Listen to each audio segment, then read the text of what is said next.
salam kenal, aku Vela yang hari ini bakal mentoring kalian terkait AI ya guys.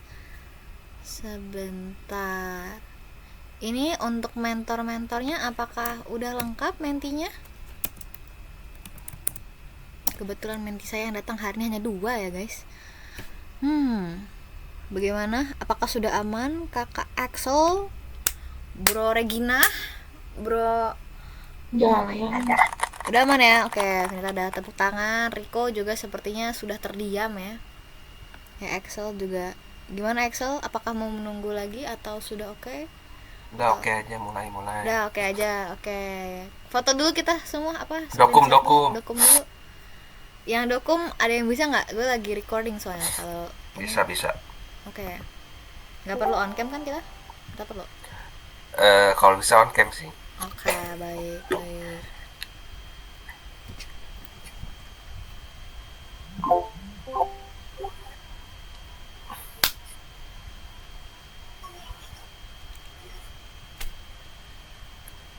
Mirip coy, mirip beneran sama Ayas. Ibu Regina, apakah Ibu Regina bisa on cam? Malah on mic kocak. Nggak apa-apa. Nggak mau lah. Yang lain kalau bisa on cam ya guys.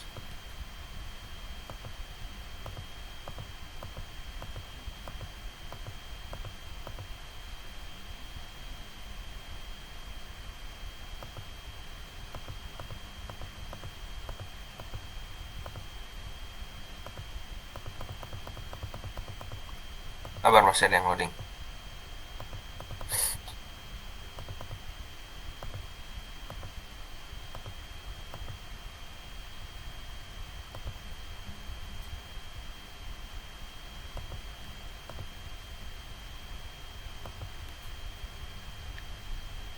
Ya udah langsung aja ya foto ya. Oke. Dalam hitungan 3 nih foto nih. 3, 2, 1. 3, 2, 1. Sekali lagi 3, 2, 1. Oke, udah. Oke. Thank you guys. Terus kita akan mulai ya hari ini belajar AI. Anjay. Duh. Ya. Sorry. Oke, sebentar ya aku bakal screen share. Jadi sebenarnya hari ini daripada banyak materi, aku juga bakal lebih ke bahas latihan soal ya. Ini latihan soalnya tuh aku dapat dari kakak tingkat. Semoga bisa membantu ya teman-teman. Oke, sebelumnya layar aku kelihatan nggak? Nggak ya, kelihatan ya sepertinya. Oke. Nah, sebelum kita masuk ke soal, bahas-bahas singkat dulu aja kali ya persiapannya hari ini mau belajar apa sih? Wait, kelihatan nggak? Oke, persiapan UAS AI. Oke, sebelum masuk, Merry Christmas, Happy New Year, have a great holiday. Semangat persiapan UAS ya. Thank you guys sudah datang hari ini. Semoga UAS kita 100 semua. Amin. Amin teman-teman semua.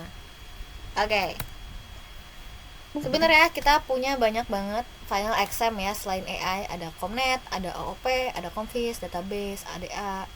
Itu nanti kalau mungkin kalian mau request ke menti-menti ke mentor-mentor lainnya buat misalnya bahas atau apa, silahkan ya teman-teman.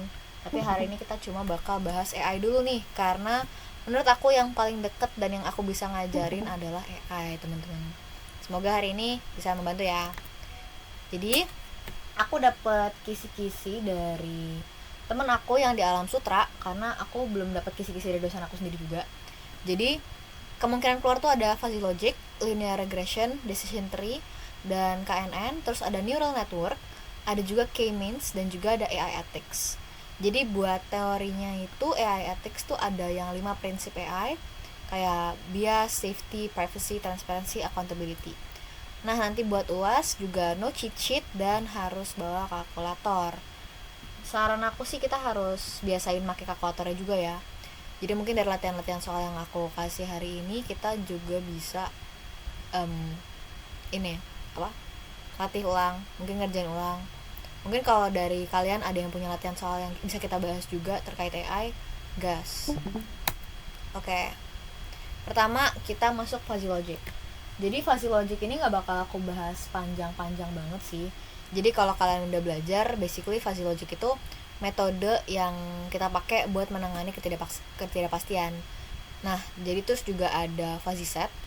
Dia tuh kayak representasi yang lebih realistis dari di dunia nyata. Kalau crisp set itu kayak misalnya value-nya 0, 1, kayak benar salah. Tapi kan di dunia tuh nggak sepenuhnya benar, nggak sepenuhnya salah gitu kan. Ada yang tengah-tengah.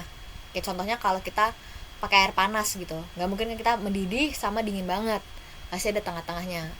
Nah, fuzzy logic dan fuzzy set itu untuk menangani permasalahan tersebut, untuk menyelesaikan yang seperti itu. Nah, di sini ada yang namanya membership function.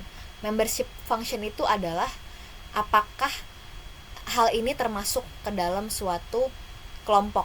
Jadi misalnya aku punya teman yang umurnya 10 tahun. Membership function dia terhadap kelompok tua atau kelompok muda itu seberapa. Jadi seberapa tua sih lu gitu. Itu tingkatnya pakai membership function. Terus di fuzzy juga ada operasi standar kayak union, intersection, complement yang dia tuh sebenarnya ngebantu dalam pemrosesan datanya. Terus ada beberapa istilah. Tapi sebelum masuk istilah itu ada yang namanya fuzzy expert system.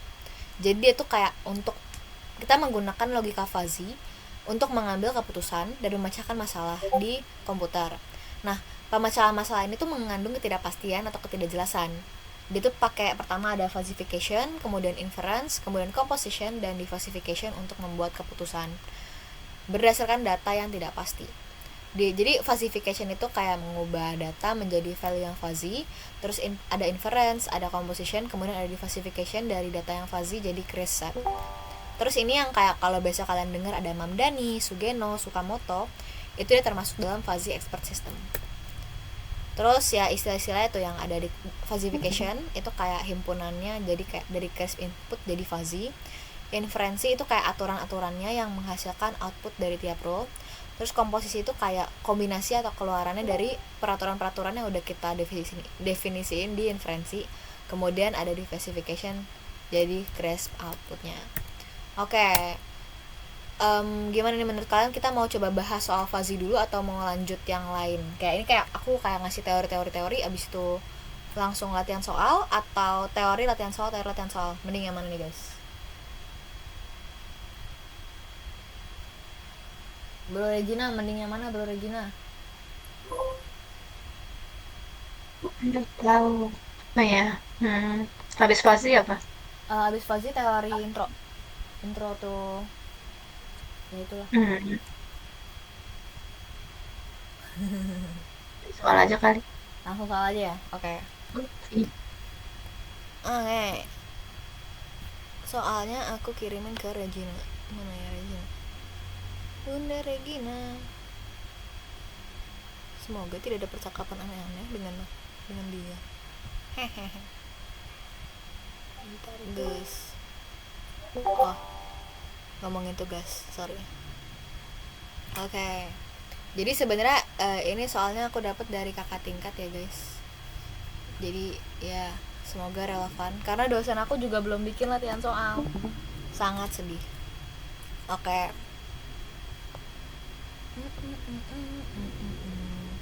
Sebentar. Oke, ini dia tuh kayak ada beberapa latihan soal yang berbeda. Dimana dia tuh kayak pertama-tamanya ada teori-teori dulu nih. Nomor 1, nomor 2, habis itu nomor 3 dan nomor 4 itu teori semua. Habis itu nomor 5 dan sisanya itu perhitungan. Oke, coba aku cari dulu. Nah, nih, nomor 5 pakai fuzzy Sugeno. Oke. Aku bakal coba ngerjainnya pakai tablet juga, Gusi. Gimana ya caranya? Oke, panjang juga ya case-nya ternyata. Coba aku copy paste aja dulu.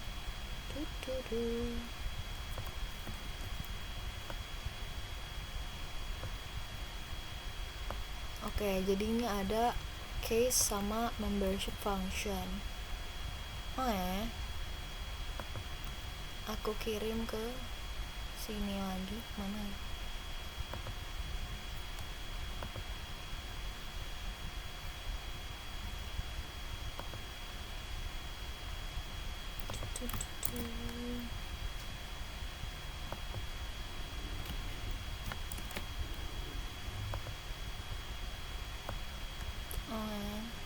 deh guys, aturan Fuji Sugino ini dia. Udah. Oke, soalnya udah aku kirim.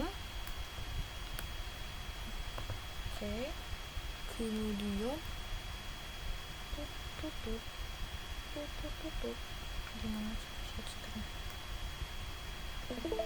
Oke, aku stop sharing, ganti ke tablet guys. Oke, tunggu.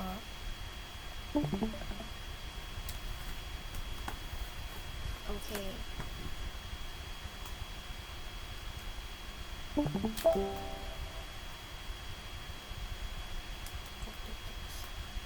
Oke, kita coba kerjakan ya.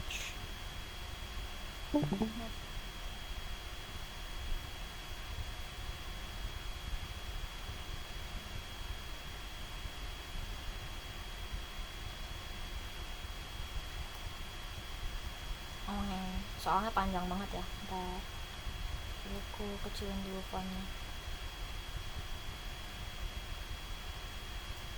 Dan oke, kecil juga ternyata. Baik. Oke, sebelum kita masuk, kita baca dulu ya guys soalnya. Saya udah minta. Kedengaran nggak suaraku btw? Tes. Kedengaran tuh. Oke, thank you. Aman. Kasih. Oke, baca dulu soalnya. Jadi pertama itu kita dikasih ada variabel input, terus ada BMI, paparan sinar matahari, ada output. Oke. Kabar ini share screen-nya burik, Kak. Oh, iya lagi. Maaf. Wow, ngeframe banget share screen-nya. Apakah harus sekecil ini? Damn. Yaudah kalau gitu ini aku nggak pakai tulisan deh. Coba. Kalau pakai tulisan burik banget ya. Coba. Kelihatan nggak kalau gue gambar-gambar? Kelihatan sih. Tapi masa ada soal nggak ada soalnya gini sih. Wah, burik Atau banget coba sih. share screen orang. Iya, burik banget sih.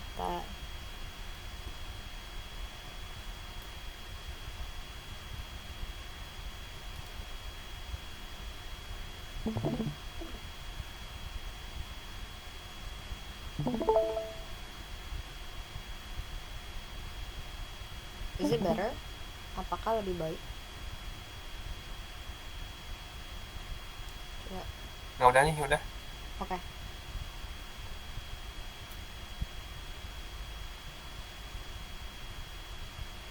Jangan satu dulu.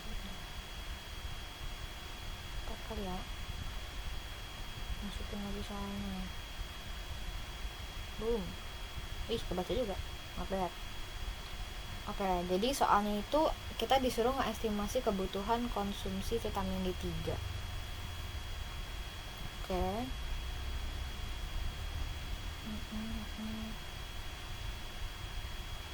Oke. Gue baca dari soalnya dulu aja deh. Karena agak-agak pusing juga nih gue bacanya. Pertama, buat membership function beserta kurvanya untuk setiap variabel input. Terus gunakan fungsi triangle tetap saja untuk merepresentasikan setiap kategori. Oke, jadi kita harus bikin membership function untuk setiap ini ya. Dan sebenarnya di atas tuh udah ada guys, kayak misalnya yang dijelasin nih, yang kayak misalnya defisiensinya berapa, insufisiensinya berapa, normalnya berapa. Oke, coba gue baca. Kalau buat ini dia defisiensinya itu ini memang segini. Sebentar. Oke, kita pertama bikin kurvanya dulu aja ya guys, dari yang udah dikasih di variabel inputnya di sini. Oke, gue bikinnya agak jelek, maaf ya. Ini warning dulu guys. Kelihatan nggak? Oke, kelihatan.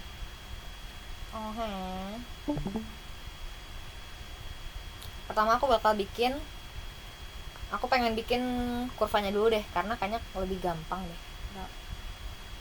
Bentar, atau aku definisiin dulu. Oke. Pertama kita mau ngitung untuk setiap inputnya kan. Untuk setiap variabelnya kita bikin kurva sama membership function. Oke. Pertama kita punya ini inputnya, variabel pertama, kedua, jelek banget kotaknya, maaf ya Gus. 1, wih jadi segitiga. 1, walah udahlah. 2, oke, that's better. 3, ya udahlah, oke. Jadi yang kita hitung nanti ada kadar indeks massa tubuh paparan sinar matahari. Di sini itu kita punya defisiensi, isufisiensi sama normal. Nah, kalau kita bikin ininya kayak apa ya? Kan ini udah ada kayak lebih besar, lebih kecil, diantara gitu kan. Tapi kita tuh nggak bisa kayak misalnya, oh ini normalnya kayak mulai di atas 20 berarti kayak gini, nggak bisa. Jadi kita baca dulu atu-atu nih, kayak buat lebih precise-nya ya. Jadi buat kadar ini dia ada pertama defisiensi, ya kan. Untuk kelompok defisiensi kita bikin dulu nih yang membership functionnya. Jadi defisiensi itu kalau dia kan di bawah 20 berarti ada yang di bawah 20, habis itu ada yang kan kita butuh itu tuh dia defisiensi saat D250 nya di gini 20. Terus ngapain gue tulis ulang? Ya udah. Maaf guys. Oke.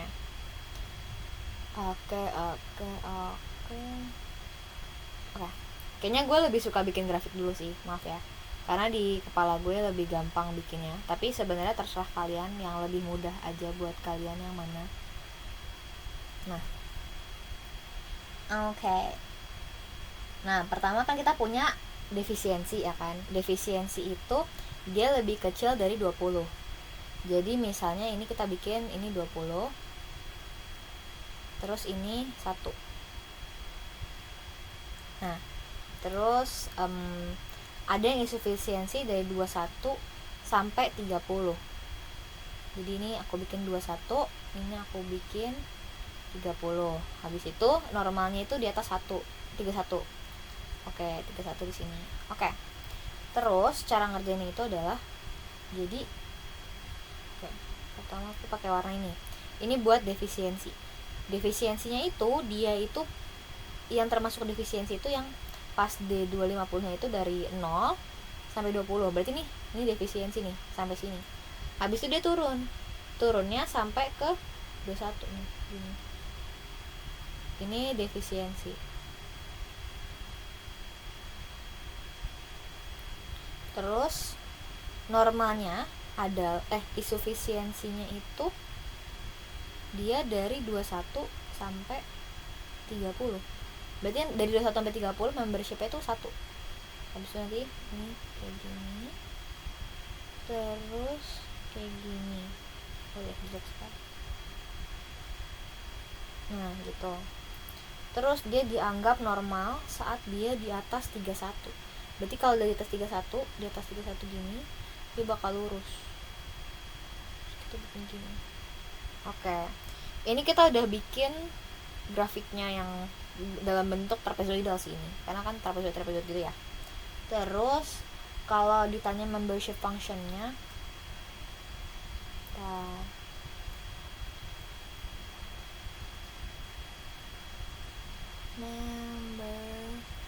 tunggu gak kebaca. Buram lagi kak, buram lagi. Kebaca gak sekarang? Kebaca sih, cuman maksudnya masih buram. Ya udah, coba aku restart lagi ya. Maaf ya geng, kendala device.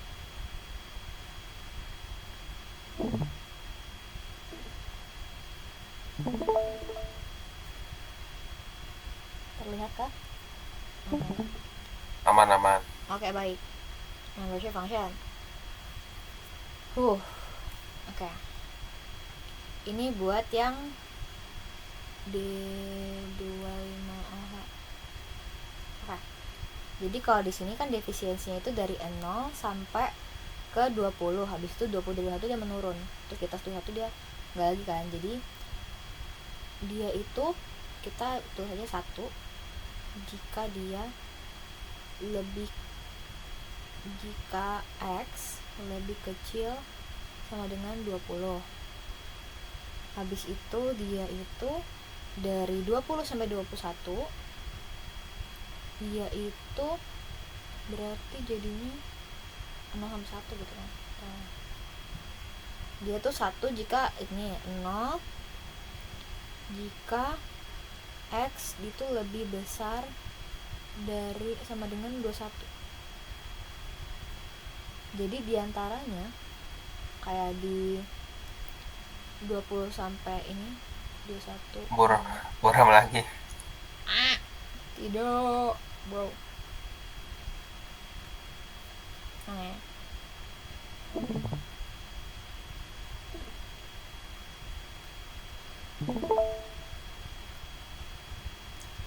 jadi dia kalau diantaranya nih, diantara 20 hingga 21, jadi X nya itu gini, X 21 20. Dia itu cara ngitungnya adalah yang atasnya ini dikurangin dia di mana. Jadi karena kita kan mau jadi kalau buat nyari sebuah value itu tuh kita kayak mendekati si pembuat nolnya. Pembuat nolnya itu kan si 21. Jadinya kita bakal 21 dikurangin X. Iya, 21 dikurangin X buat nyari value-nya. Oke. Oke. Ini buat si defisiensi. Ini yang hijau ya. Oke. Terus lanjut kita ke yang insufisiensi. Insufisiensi itu dia tuh kan 1 jika dia itu diantara 21 sama 31 sama 30. Berarti dia itu 1 jika kayak gini. Oke. Terus dia itu 0 jika di bawah 20 sama di atas 31. Jika di bawah 20 kebalik. Jika X di bawah sama dengan 20 dan jika X lebih besar sama dengan 31. Berarti ini kita dapet yang kayak value antara 0 dan 1-nya itu ada di 2 tempat guys sebenarnya. Jadi di sini dan juga di sini. Karena kan ini miring kayak gini ya. Jadi di antara 0 sama 1-nya ini jika ada dua case antara 20 sama 21 sama 30 sama 31. Berarti 20 lebih kecil X sama dengan 21 sama habis itu ada yang dari 30 ke 31.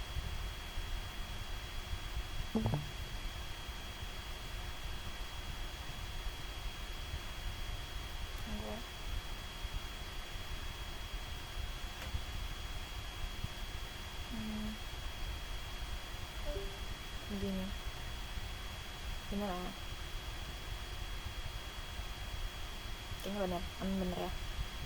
Oke, ini kayak sama dengan dah. Oke, jadi kan ada 2 case nih.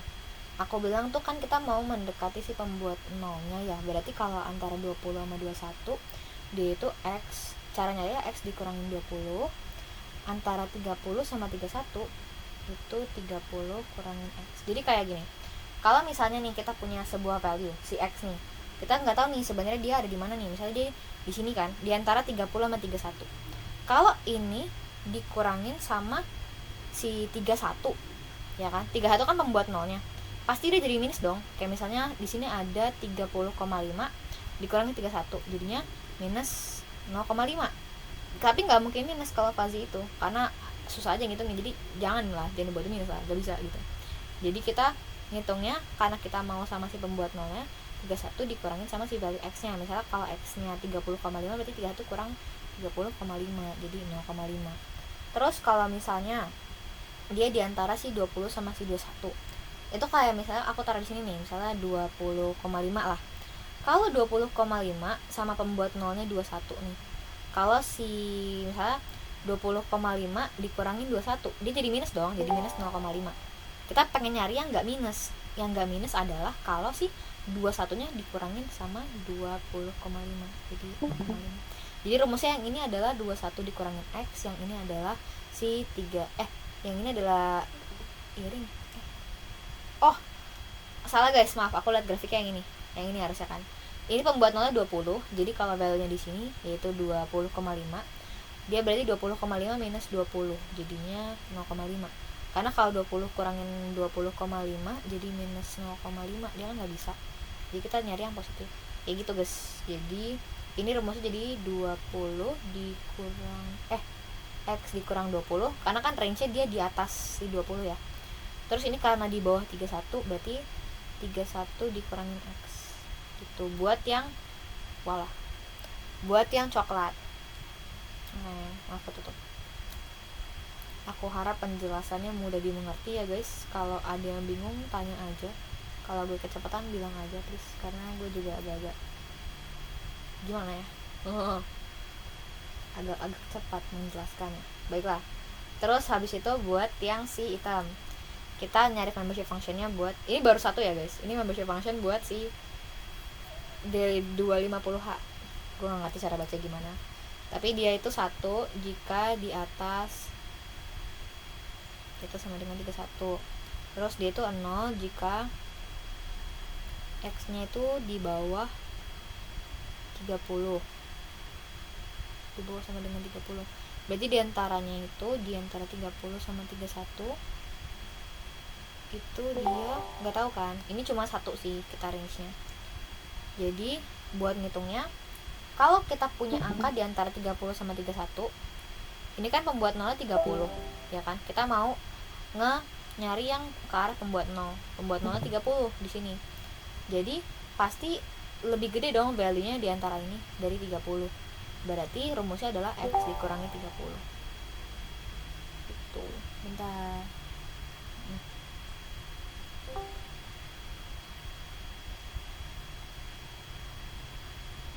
Ya, dah. Oke. Ini baru yang buat D250H. Itu guys. Aku lanjut ya. Sekarang agak lebih cepat buat yang BMI dan juga paparan sinar matahari. Oke. Nah, aku bikin dulu grafiknya. Bejir. Oke, misalnya ini 1. Jelek sekali. Nah, dah. Terus ini ada 16 sekitar 22. Nah, bisa gitu sih ya, sekitar sih ya. Enggak ya. Jadi mungkin dia di sekitar 22 ya. Oke. Terus babangnya lah yang buat soal. Oke. Di sini kita punya rendah, normal, tinggi. Rendah itu berarti dari 18. Pakai pensil aja next time. Berarti dia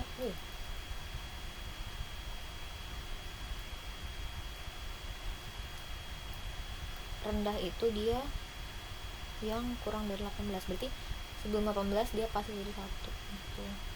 Terus ke 22 berarti jadinya 0. Habis itu normal itu sekitar 22, berarti dia peak banget yang satunya ini di titik 22. Habis itu turun sini turun. Nah, habis itu di 30, tinggi itu di pas BM nya 30, jadi sisinya ke sini. Gini grafiknya. Terus buat membership functionnya, oke, kita coba ya bikin yang rendah dulu. Jadi dia 1 saat dia itu di bawah 18. Terus dia itu 0 saat dia di atas 22. Aduh, tutup lagi. Oke. Habis itu diantaranya itu buat si yang rendah, buat yang hijau ya guys, diantaranya itu berarti di sini hingga di sini kan. Berarti X nya itu 18 22 gini. pembuat nolnya adalah 22, berarti kita mau ke arah 22, value-nya pasti kurang dari 22, berarti 22 dikurangin X buat nyarinya. Ini buat yang hijau. Oke, habis itu kita nyari yang coklat. Yang coklat itu untuk yang normal. Yang coklat itu berarti dia 1 jika X sama dengan 22, 0 jika ada 2 case nih, berarti X nya itu lebih kecil sama dengan 18 dan X nya lebih besar sama dengan 30. Berarti di antara 18 dan juga 30 nih. Enggak dong. Kalau itu berarti ada 2 juga nih buat diantaranya case nya, karena kan pembuat satunya itu 1 titik gitu kan. Berarti ada antara 18 sama 22 dan antara 22 sama 30. X terus gini. Oke. Buat yang 18 ke 22, pembuat nolnya kan 18 dan 18 pasti lebih kecil di value si coklatnya ini. Berarti caranya X kurangin 18. Buat yang itu, buat yang bawahnya itu kan pasti 30-nya lebih gede. Jadi 30 dikurangin sama X. Itu untuk yang coklat. Bentar aku cek. Oke, benar. 30X kok ada baginya deh. Bentar dong.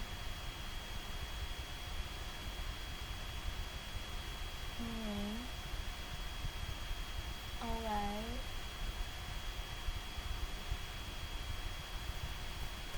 16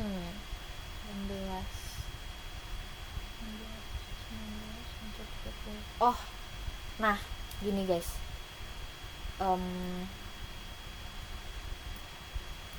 jadi kan sebenarnya kita tuh kalau mau nyari membership function itu dia antara 0 sama 1 ya kan.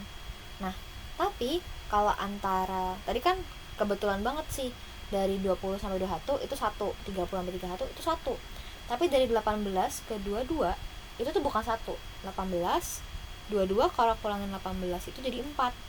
Terus di antara 22 dan 30 itu juga bukan 1 guys, tapi 30 kurangin 22 itu 8, ya kan. Tapi kita pengen punya membership function itu yang antara 0 dan 1. Jadi cara membuat dia jadi 0 ataupun 1 adalah dengan dibagi dengan, jadi kayak dibagi dengan si selisihnya. 22 ke 18 itu kan ada 4. Berarti nanti rumusnya gini, dibagi sama 4. 30 sama si 22 kan ada 8, jadi 30 bagi 8. Itu buat si membership functionnya nih. Gini ya. Jadi ini itu buat kalau ini. Terus ini tuh untuk ini. Gitu. Jadi kalau misalnya nih dari 0 sampai situnya tuh kayak kan membership function tuh antara 0 sama 1 ya buat si value-nya ini. Jadi kalau dia range-nya agak gede itu kita bagi sama si selisih antar values-nya. Oke, lanjut ke yang hitam. Kalau aku kecepatan bilang ya guys. Oke. Terus kalau yang hitam itu adalah untuk BMI tinggi. Dia itu 1 jika X di atas 30, 0 jika X di bawah 22, dan cuma pembedanya itu adalah sih 22, 30 di antara ini doang sih.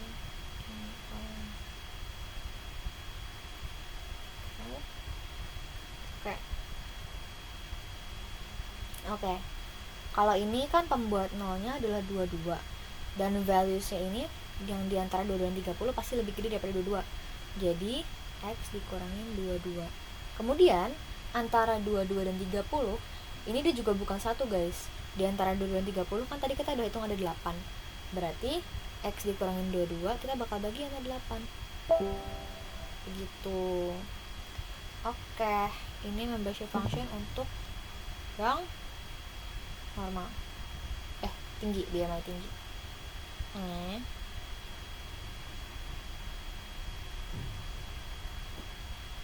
Kemudian paparan sinar matahari, aku bikin dulu grafiknya. Wow, so small. Oke, maaf semakin lama semakin kecil ya guys karena tidak ada space. Oke, ini 1. Terus ini rendah itu yang di bawah 1 jam, jadi aku bikin 1. Sedang itu 2 hingga 4 jam, 2 hingga 4 itu sedang. Tinggi itu di atas 5 jam. Oke. Jadi untuk bikin grafiknya jadi itu rendah itu di bawah 1 jam, berarti di bawah 1 jam itu dia membership function value-nya 1, dia menurun ke sini. Habis itu sedang itu ganti warna. Sedang itu antara 2 sama 4, jadi 2 sama 4 jadi 1, untuk itu terus menurun, sini menurun. Terus yang tinggi itu di atas 5 jam. Oke, kayak begini. Mirip banget ya sama yang D25OH itu. Oke, sekarang kita ya sama sih kayak si D250OH ini, bikin trapezoidal semua gini. Kita bikin dulu sih. Aku tulis di sini deh. 1 jika kita lihat yang hijau dulu ya, dia tuh 1 jika CX itu lebih kecil sama dengan 1, tapi antara 0 tuh jika si X nya itu lebih besar sama dengan 2, jadi antara 1 dengan 2, berarti ini X ini itu, pembuat nolnya adalah 2 ya, dan pasti yang value antara itu lebih kecil, berarti 2 dikurangin si X. Oke, itu sama sih kayak si membership function di 250H ini. Terus lanjut buat yang hijau, hijau kan udah hijau malah tidak jadi kotak. Oke, lanjut. Terus yang coklat itu pembuat nolnya itu ada di antara di bawah 1 sama di bawah 5. 0 jika X lebih kecil daripada 1, X lebih besar sama dengan 5. Terus 1 jika X ada di antara 2 dan 4. Jadi yang selain itu ada 2 bagian, ada di antara 2 sama 1 gitu. Boleh? Apa tiba-tiba gitu ya? 1 X2 sama di antara 4 dan 5, di 4 sama 5. Oke. Nah, kalau antara 1 sama 2 pembuat nolnya kan 1, dan itu pasti range-nya lebih gede daripada 1, berarti X dikurangin 1. Untuk antara 4 dan 5 pembuat nolnya kan 5, dan pasti yang ada di range itu lebih kecil daripada 5, berarti 5 dikurangin X. Itu untuk yang coklat. Pasti sejauh ini ada yang masih bingung gak guys gimana cara bikin membership function dan juga bikin grafiknya untuk fuzzy. Coba kalau ada yang bingung silahkan on mic ya guys. Kak, aku mau nanya Kak. Boleh. Itu Apa tuh? yang Ada indeks BMI, yang hitung BMI. Iya. Apa ada? Itu kan pernya itu ada yang per 4 per 8. Iya. Itu pakainya kalau misalnya nilainya itu cuman 1 ya, maksudnya X sama dengan 22 gitu doang.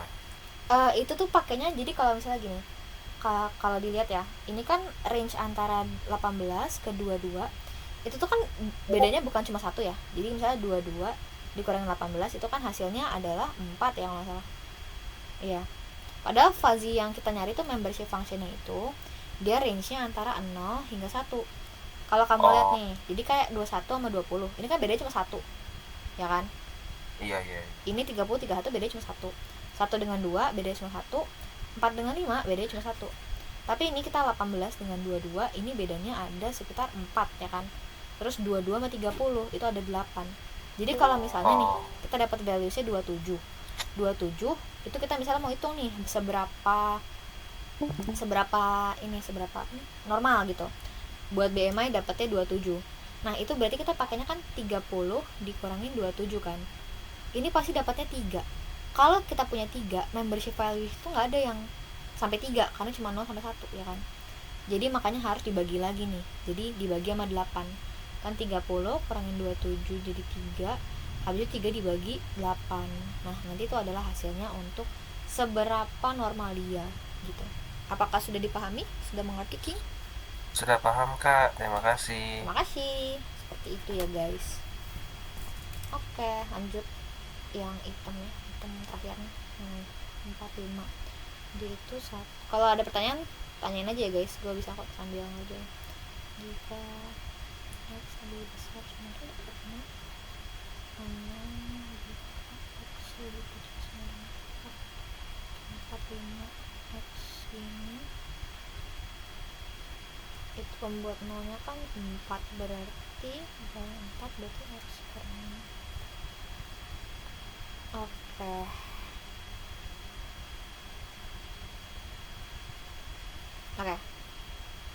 Oke guys, ini udah mau 1 jam, padahal ini kayak baru satu sub ini ya, sub soal. Maaf karena penjelasan aku cukup panjang guys. Jadi kita udah berhasil bikin grafik dan juga bikin membership values-nya untuk setiap variabel inputnya. Terus udah menggunakan fungsi triangular. Fungsi triangular itu yang kayak gini guys, yang kayak gini, lihat gak yang di sini nih, ini triangular yang kayak segitiga. Terus juga dia bilang menggunakan trapezoidal. Trapezoidal tuh yang kayak gini, yang bentuknya kayak trapezoid tuh. Oke. Jadi ini yang A udah, kemudian yang B. Apabila seorang pasien memiliki kadar sebesar apa, BMI sebesar apa, dan operasi matahari 3 jam, estimasi kebutuhan konsumsi vitamin D seberapa. Kita dimintanya pendekatannya Fasi Sugena. Aku hari ini ngajarin cuma Fasi Sugena aja ya guys, yang lain-lain mungkin kalian bisa belajar sendiri, karena kalau aku harus ajarin 3-tiganya kayaknya waktunya nggak cukup juga sih, karena kita baru 1 soal. Oke. Mencari paparan sinar matahari. Oke, kita kan tadi udah bikin kurva 3 biji ya, yang di atas ini. Aku mau catat dulu nih. Di soal yang B ini, dia itu inputnya untuk D250H itu ada 25 Ng per mili, BMI nya 28, matahari 3 jam per hari. Ditanya kebutuhan konsumsi vitamin D nya. Oke. Kalau kita lihat dari case ini, kurang. oh belum lagi ya, sorry. Kita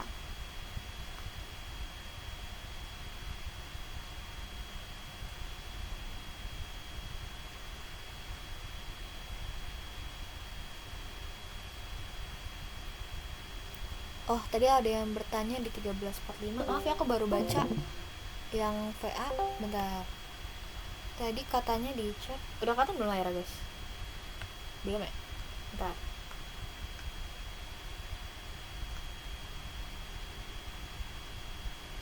Oke. Kelihatan nggak layar Gus? Alamak, tidak sepertinya. Bentar ya. Belum Kak, belum. Baiklah, terima kasih ya sudah memberitahu. Oke, ntar gue coba rejoin pakai device yang tadi.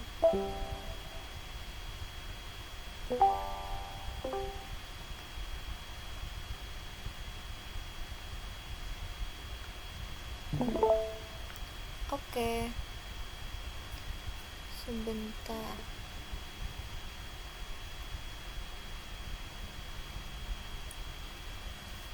Tunggu, ini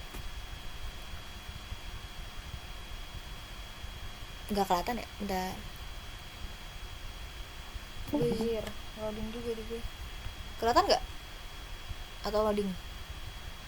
Masih loading. Walawe. Oke, baik. Wah, gue stop sharing dia muncul. Bentar. Coba stop. Udah. Ntar gue kayaknya ini nggak real time sih. Ntar gue pakai kayak 2 device itu, jadi gue bisa lihat juga diri gue sendiri agak-agak error. Oh no, maaf ya, sorry. Wow, tablet gue nge-crash. Wait.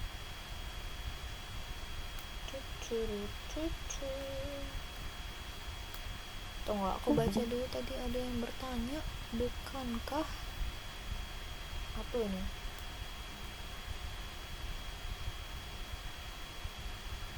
Oh.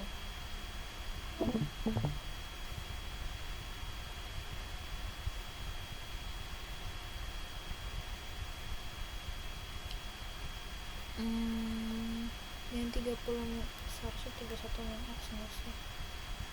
Bentar, 30 min X.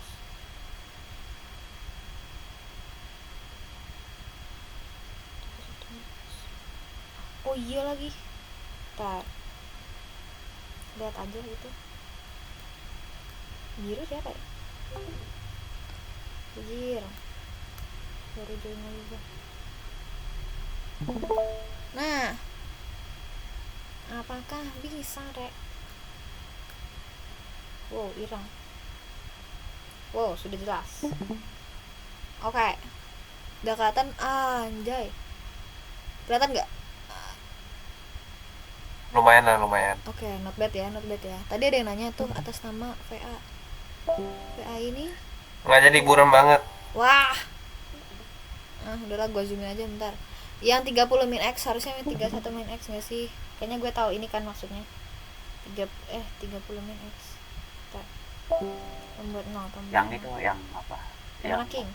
Yang terakhir ya? D2 Bentar. D2 something, terus yang untuk membership. Tunggu bentar ya, bro. Sedang berpikir. Oh, ini ya? Ini bukan? Oh, itu Pak, iya Mas itu. Yang ini ya? Iya. Apa? Iya kayaknya benar deh. Karena kan dia pembuat nolnya itu si 31 ya. Berarti 31 min X, bukan 30 min X. Makasih ya udah koreksi. Gue juga gak lihat nih, gue salah. Thank you, bro. Sangat cerdas. Coba gue stop sharing-sharing lagi ya. Ini kayak buram banget ya. Gue bisa melihat seberapa buramnya. Stop sharing. Benar-benar.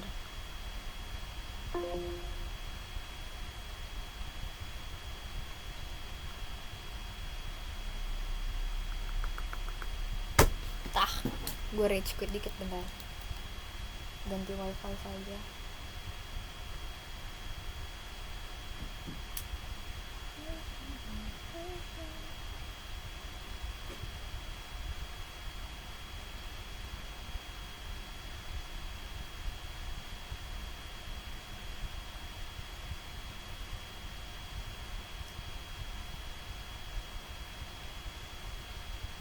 Oke.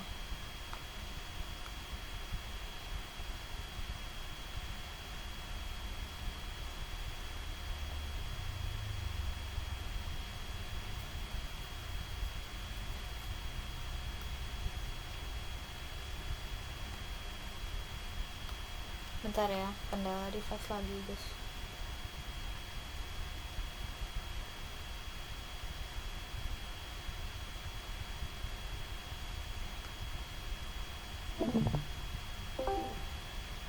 Oke.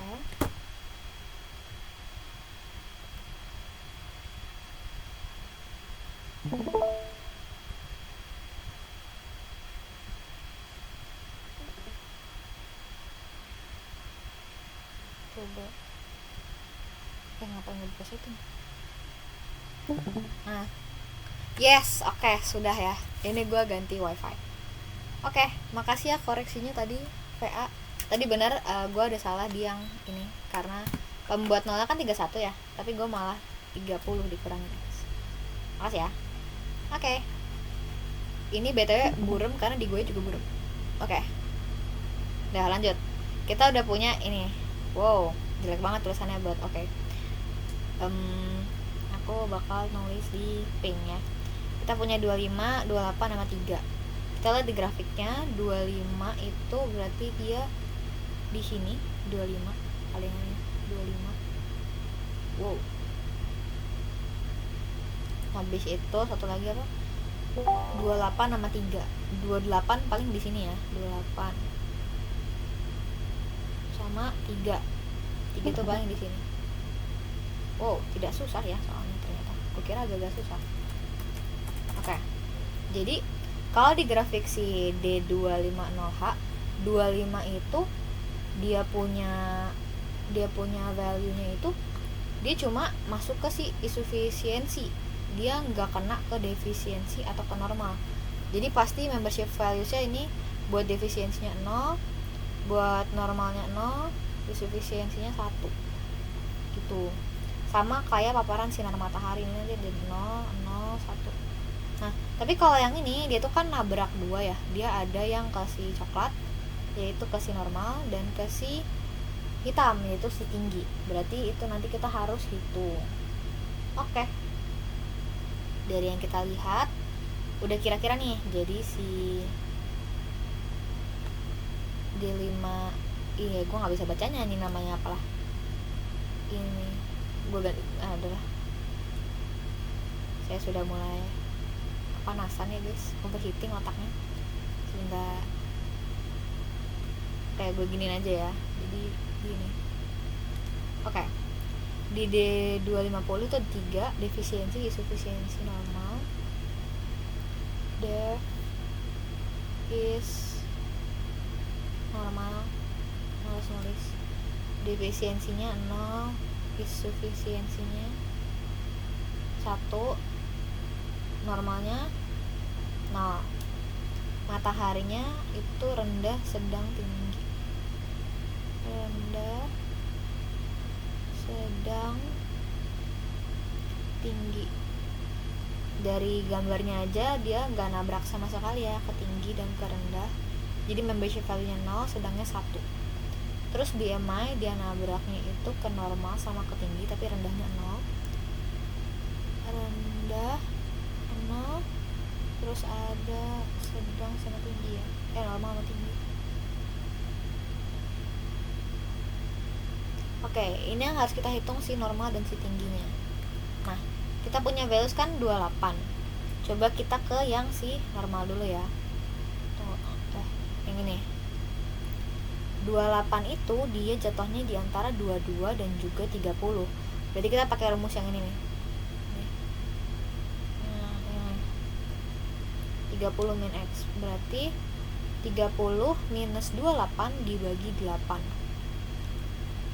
Jadinya 30 minus 28 dibagi 8.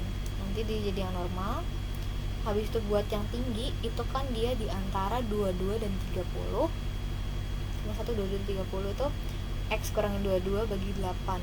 Berarti kurangin 22 dibagi 8. X nya itu 28. Oke.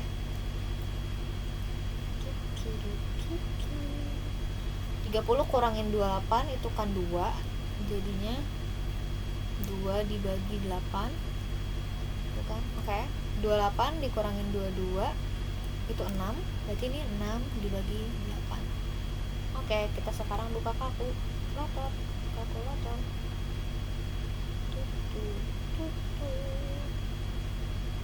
Ini pop-up view aja. Ada guys. Nah, gini. Oke. 30 kurangin 28 sama dengan dibagi 8. Jadi 0,25. Terus satu lagi itu 6 dibagi 8. 0,75. Ini kebetulan banget sih guys, value-nya itu kayak pas gitu antara si normal sama tinggi. Tapi kalau kayak nggak pas gitu juga bisa guys. Jadi ya seperti itulah. Baiklah, kita sudah dapat si hasilnya ya untuk membership values-nya. Nanti tuh kalian kayak nulisnya kayak gini. Jadi pakai mu. Jadi kalau buat D ini mu dari defisiensi, mu defisiensi kalau nilainya itu 25 itu 0, mu iso 25 1, mu norm 25 0. Ini kayak biar rapi aja sih, walaupun tidak rapi ya. Dia kecilin deh, besar-besar tapi tidak jelas.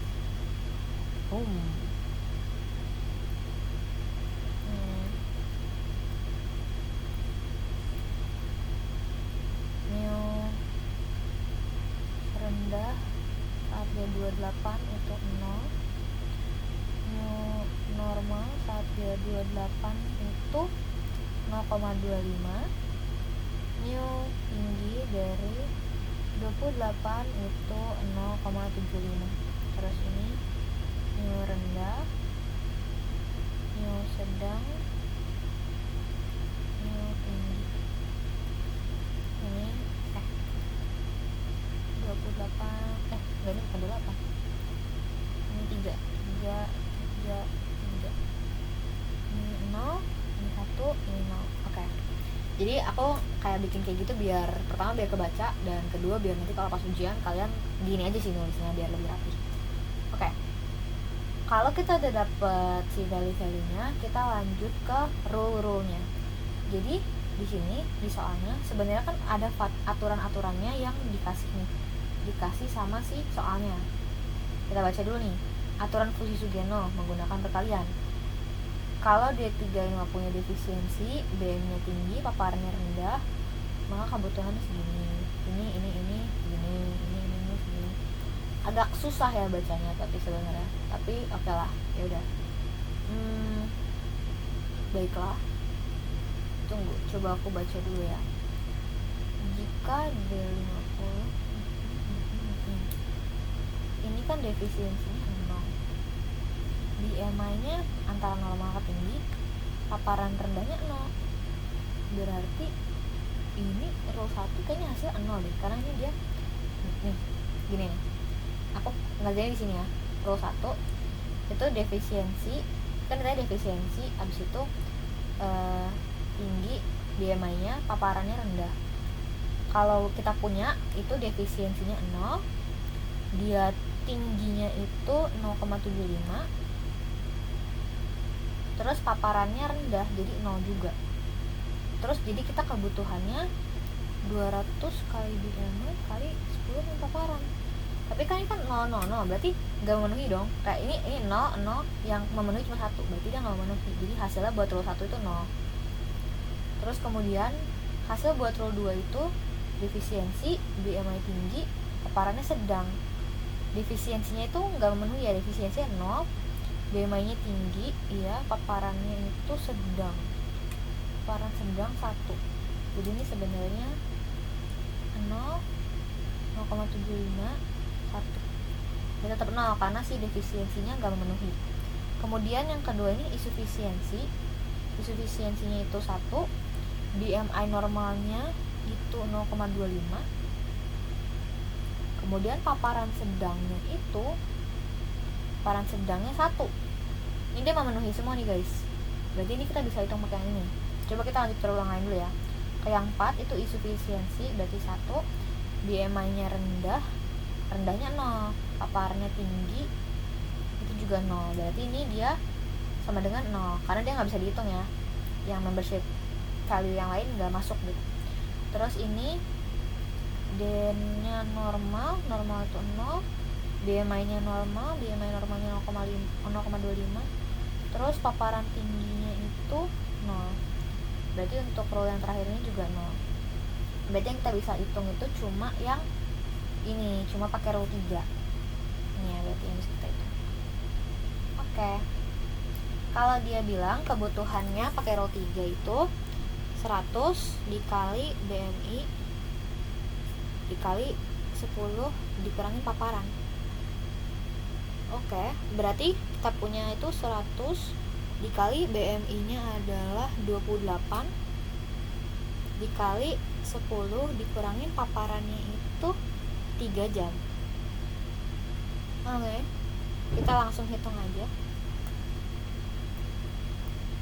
100 dikali 28 dikali 10 dikurangi paparan, jadi 19.600. 19,000. Oke, itu kebutuhannya. Terus dari hasilnya sebenarnya kan kita ada yang ini nih, ada yang value-nya selain 1 nih, ada 1 dan 0,25. Ini hasilnya kita kali sama 0,25.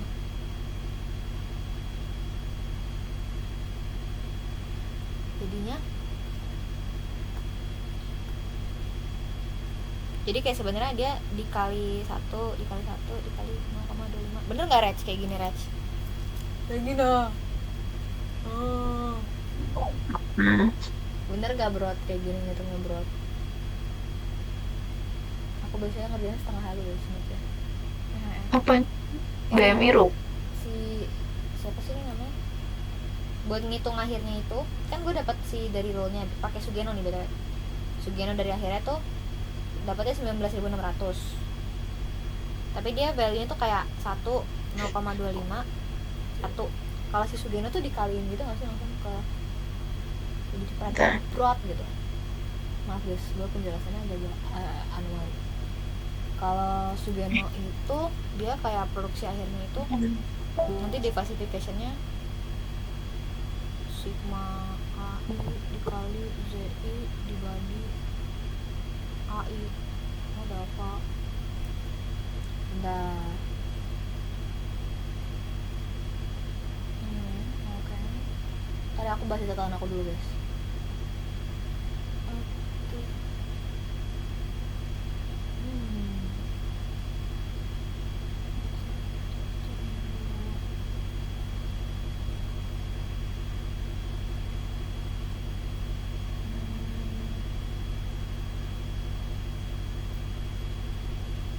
Oke. Ini kan fuzzy rules-nya itu pakai dan pakai n itu pakai yang minimal. Jadi buat aturan 1 itu gue baru baca, maaf ya guys, ini pakai n dan kalau atau dia maksimal, bener nggak Rex? Ya. Ya kan dia pakai dan jadi dari nilainya yang dicarinya itu yang minimal. Jadi minimal dari 3 ini nih, dari si ini gitu. Ini kan minimalnya itu 0, berarti kalau ada pun value nya kita kaliin sama 0. Kalau ini kan minimalnya adalah 0,25, berarti kita punya value nanti dikali sama si alfanya sama dengan 0,25 tuh. Jadi ini kayak kita kaliin sama 0,25, jadinya bukan gini, jadi dikali sama yang nilai terkecil 0,25, jadi 4.900, 4,900. Oke. Dari kita udah punya 4.900, itu tuh kita sebenarnya udah mau selesai nih guys, tapi belum benar-benar selesai ya. Oke. Kita udah dapet nilainya dari row 3. Kemudian kita perlu yang terakhir, diversification. Jadi kalau kalian ngerti nih, ini pertama nih kita lagi bikin fuzzy-nya nih. Ini kita lagi ngedefinisin fuzzy-nya. Habis itu kayak kita ini kayaknya inferencing nih. Terus ini yang kayak masukin row-nya. Habis masukin ke row-nya kita divas. Terus diversification itu adalah caranya, kan tadi aku udah nulis ya yang si sigma AI kali ZI dibagi AI. AI nya itu yang 0,25. Jadi 0,25 dikali sama si 19,6.000 dibagi lagi sama si 0,25, jadinya hasilnya adalah 19.000 lagi gitu guys. Ini hasilnya, maaf ya complicated. Ini kita nyari berarti ZI nya.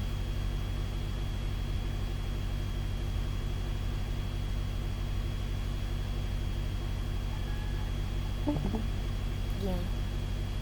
Jadi kalau ketutup. Jadi kalau misalnya nanti kalian punya dari kayak beberapa rule yang berbeda, ya berarti bawahnya dibagi sama si value-value itu. Jadi nanti jadinya 19,600 dibagi 0,25 ini dicoret serut jadi 19,600. Oke, sudah selesai. Jadi jawaban akhirnya adalah kebutuhan si orang di case tersebut adalah 19.600 konsumsi vitamin D3 nya, 19.600 IU per hari gitu. Ini jawaban akhirnya guys. Ini untuk fuzzy. Apakah ada yang mau ditanyakan atau apakah sudah jelas? Itu yang rule-nya kan pilihnya rule nomor 3. Ya, betul. Itu pilihnya yang minimal ya? Iya, betul. Pilihnya yang minimal. Kalau misalnya pilihnya maksimal itu case-nya kalau apa? Kalau di sini kata-katanya bukan dan, tapi kata-katanya atau. Oh, oke oke. Bener gak, Reg? Iya. Juara satu nanya Regina. Bener gak, Reg? No. Bisa juga dipakai semuanya jadi lebih panjang aja tulisannya. Iya, kalau dipakai semuanya, ya gak ngaruh juga sih. Oke. Udah kayak yang ini. Udah kali ya. Oke. Terus aku lanjut. Ada yang mau bertanya dulu nggak guys sebelumnya buat si Fazi? Sebenarnya saran aku sih buat Fazi kalian harus sering-sering latihan ya. Kayak pasti di Google ada, di Bimai juga ada. Ini kayak ya yang penting latihan aja sih. Karena Fazification itu sebenarnya Fazi ini bukan ribet, tapi kayak lebih ke nguli aja sih. Kayak ngerjainnya ya udah gitu-gitu lagi. Kalau udah terbiasa pasti bisa lebih cepat. Gue nggak terbiasa guys, makanya lama banget, maaf ya. Udah mau jam 3 lagi. What? Baru satu nomor. Damn. Oke, sejauh ini udah jelas kah guys?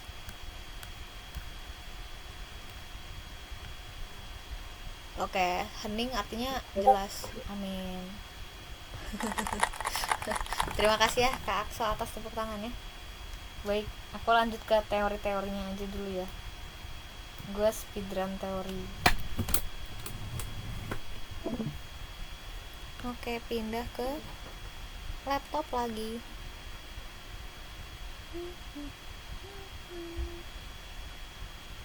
Bentar.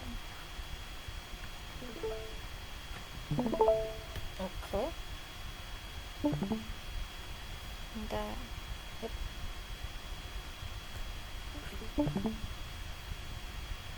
Oke, kita sejauh ini udah sampai di Fazi. Sudah tamat ya, baru Fazinya aja. Masih banyak guys. Intro to machine learning. Jadi ini sih aku nggak bakal detail-detail banget. Jadi machine learning itu bagian dari AI yang bikin komputer tuh bisa belajar dari data. Dia bisa kayak ngenalin pola, ngambil keputusan sendiri, nggak harus diprogram exactly buat setiap tugas. Dan ada beberapa yang pengaruh di machine learning ini, kayak ada datanya, bahan utamanya bakal diolah. Jadi komputer belajar dari situ buat cari nih polanya. Terus ada model tuh kayak hasil pembelajarannya. Jadi habis dia belajar, hasilnya adalah modelnya ini yang nanti tuh bisa ngambil keputusan. Terus yang ketiga ada training itu kayak proses belajarnya. Jadi kayak model tuh dilatih biar datanya makin akurat. Juga ada inference, dimana dia tuh kayak dari model yang udah dilatih kita prediksi atau ngambil keputusan dari data baru. Jadi kayak inference lagi gitu. Itu intro to machine learning. Aku gak bakal terlalu dalemin karena di kisi-kisi kita itu lebih ngedalemin ke AI ethics. Jadi di AI ethics itu ada 5 prinsip utamanya yang kita harus pahami. Ada bias, ada safety, ada privacy, ada transparency, ada accountability. Dari namanya sendiri aja sebenarnya udah gampang sih dipahaminnya. Kalau bias atau fairness itu tuh keadilan. Jadi AI itu adil, gak diskriminatif terhadap individu-individu ataupun kelompok tertentu. Contohnya nih, kita pakai AI buat HR, kita nggak menilai kandidatnya berdasarkan rasnya, berdasarkan gendernya, tapi berdasarkan kemampuannya secara objektif. Jadi dia fair. Terus kemudian ada safety itu artinya kan keamanan ya guys. Jadi AI itu harus aman digunakan, gak nimbulin resiko atau bahaya. Contohnya itu kayak safety itu kayak misalnya mobil yang bisa jalan sendiri, atau kayak misalnya mengolah data, itu tuh kayak keamanan itu kayak misalnya nggak kecelakaan atau datanya nggak kesebar, itu tuh termasuk keamanan. Kemudian ada juga privacy ini melindungi datanya. Jadi kan kalau safety itu kayak keamanan secara fisik lah, tapi kalau safety itu kayak keamanan secara data pribadi itu kayak nggak disebar, nggak disalahgunakan. Jadi misalnya data pengguna nggak dibagikan tanpa izin atau nggak disimpan. Tapi kalau sekarang sih kebanyakan AI banyak yang menyimpan data pribadi, tapi kayak ada time-nya juga guys gitu. Jadi kita kalau bikin AI ini etik-etik yang harus dipikirin gitu. Terus habis itu ada transparansi. Jadi untuk pengambilan keputusan, cara kerjanya itu harus bisa dipahami, bisa dijelasin. Jadi nggak AI tiba-tiba boom beli bom gitu, tapi kayak ada penjelasannya kenapa kamu harus memilih keputusan itu, harus bisa kelihatan gitu, transparan gitu. Kemudian akuntabilitas tuh accountability atau kayak tanggung jawab. Jadi kayak misalnya kalau ada kesalahan, ada mistake, itu tuh harus ada pihak yang bisa bertanggung jawab atas keputusan itu, atas dampaknya. Contohnya kayak misalnya kita jadi inilah, yang paling apa ya, yang aku inget sih waktu itu ada orang yang pakai AI buat ngambil keputusan di hukum.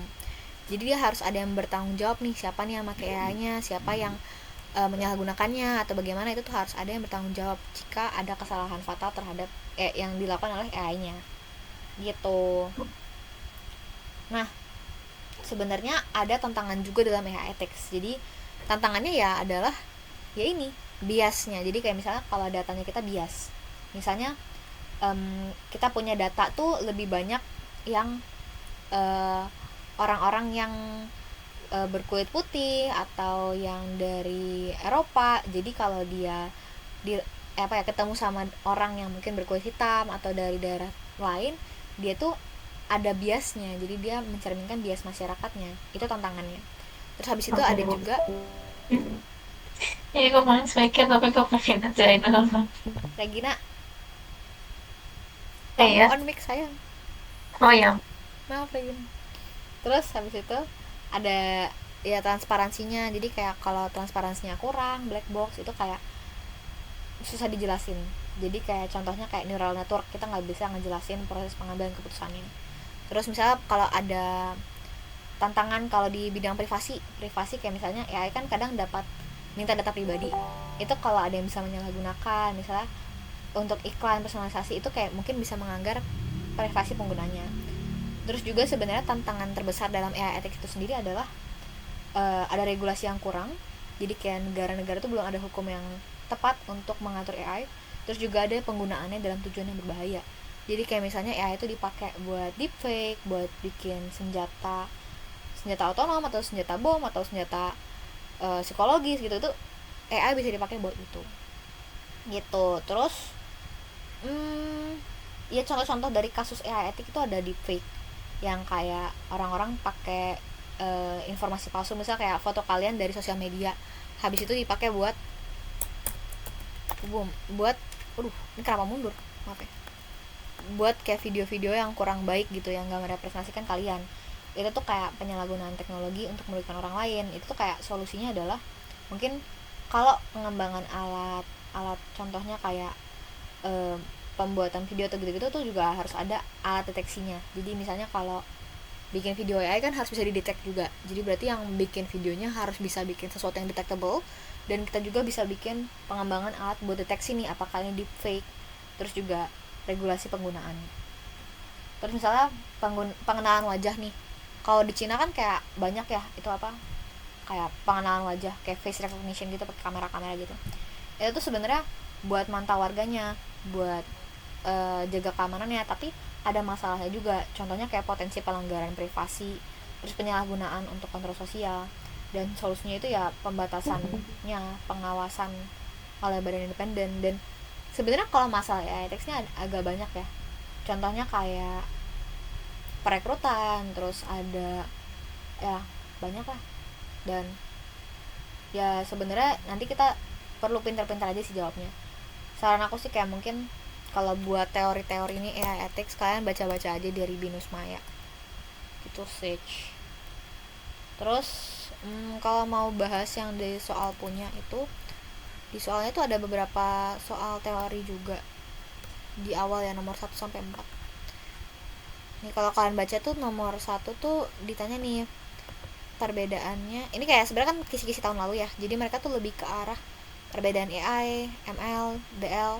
Tapi kalian juga harus paham biar apa ya? Biar kalaupun soalnya keluar, kalian bisa jawab. Jadi ada AI, machine learning sama deep learning. Itu kan nih ada pertanyaannya, analisis perbedaannya.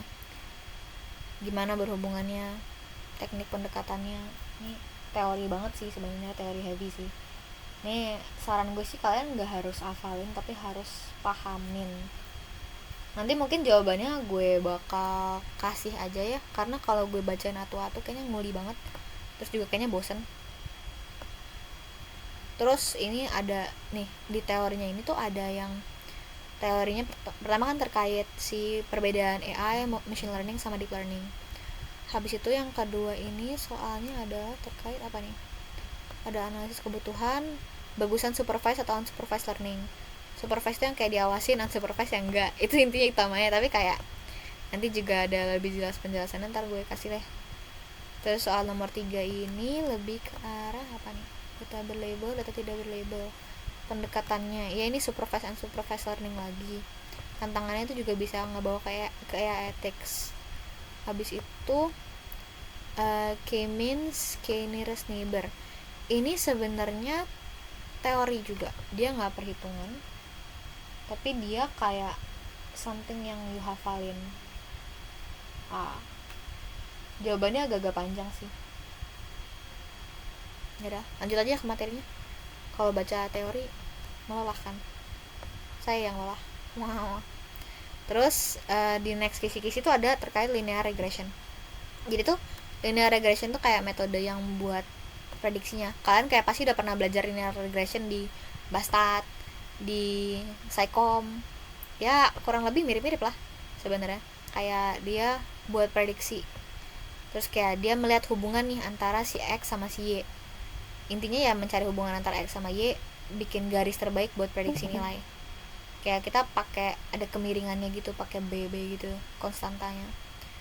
Terus dia tuh termasuk ke supervised learning. Terus outputnya nanti berupa angka. Oke, lanjut. Ada decision tree juga yang harus kalian pelajarin. Itu kayak algoritma machine learning, kayak pakai if else, nanti ada berbentuk pohon keputusan. Dia biasanya dipakai buat klasifikasi, regresi. Terus dia rule based learning, jadi nanti ada aturan-aturannya, karena tiap keputusan tuh dibuat berdasarkan aturan. Jadi nanti kayak ada if-nya, ada else-nya kayak gitu. Terus ini ada strukturnya, ada istilah pentingnya. Jujur waktunya agak-agak mepet sih, kayaknya gue bahas soal aja daripada bahas ini. Kayak gue kayak cuma sekilas aja. Terus ada KNN ada KNN, ada K-means. Ini beda guys. Jadi kalau loh, jauh banget dilompatnya. Oke. KNN itu supervised learning, dia buat klasifikasi atau regresi dengan cara ngelihat data terdekat. Jadi kayak beberapa data terdekatnya. Konsepnya itu datanya baru, nggak dilatih ke model. Dia tuh kayak ngebandingin jarak antara data baru sama data lama. Jadi misalnya ini kita punya data baru, ini ada data lama, kita bandingin jaraknya doang. Jadi kayak misalnya apa ya anjir gue juga bingung langkah kerjanya. Ya ini ada, nantilah, saya juga pusing nih menjelaskannya. Jadi K-means itu unsupervised, kalau KNN supervised. Kalau KNN tuh kayak prediksi kelasnya, kalau K-means pengelompokan. Jadi kan kalau kalian tahu supervised sama unsupervised learning itu kayak datanya kita kasih label, terus kita bener-bener liatin. Kalau unsupervised tuh yang kayak datanya nggak kita kasih label, dimana dia tuh harus kayak coba ngedefinisin sendiri, dia coba ngelompokin. Kalau KNN outputnya kelas, K-means outputnya cluster. Terus nanti kalau fokusnya KNN lebih ke teori, K-means lebih ke hitungan. Yang tadi aku tunjukin soalnya itu soal KNN guys sebenarnya ya.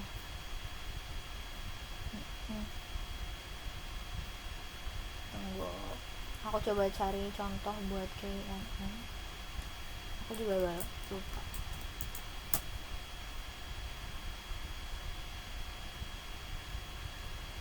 Oke, ini gue dapat dari Google. Jadi kayak misalnya kalau mau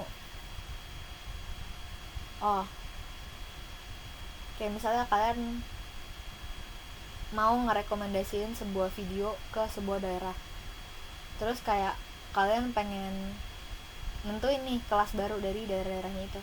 Jadi nanti kalian kayak ngelihat misalnya 3 pengguna di sekitar pengguna itu, misalnya ada 2 yang sukanya nonton bola, 2 sukanya nonton sepeda gitu. Nanti kayak dari 2 itu yang paling dekat yang mana, nanti data baru dimasukin nih antara bola atau sepeda gitu. Itu KNN gitulah, K-means neural network. Jujur banget guys, sebenarnya materinya banyak banget, Dan ya good luck aja sih. Gue lanjut ke bahas soalnya aja ya, karena kayak agak-agak depresi banget nih kalau kita baca teorinya semua. Oke, gue lanjut aja ke soal nomor 6. Gue udah mulai pusing juga nih membacanya. Regina, menurut lu gue baca teorinya atau nggak usah? Gue agak-agak malas. Ini kayak definisi KNN, yapa dudu maha. Nggak usah lah ya. Kalau nggak penting skip aja lah. Ya udah, kayaknya nggak penting sih. Opini saya tidak penting karena kalian pasti harus belajar sendiri. Sekalian memperhatikan saya pun harus belajar sendiri lagi. Kalau nomor 6 ini dia decision tree. Boom. Iya nih, kayak pakai istilah root node, anjay. Gambarkan sebagian decision tree, anjay. Bau-bau rasanya nih hatiku akan terbakar. Tunggu, yang nomor 7 ini K means clustering.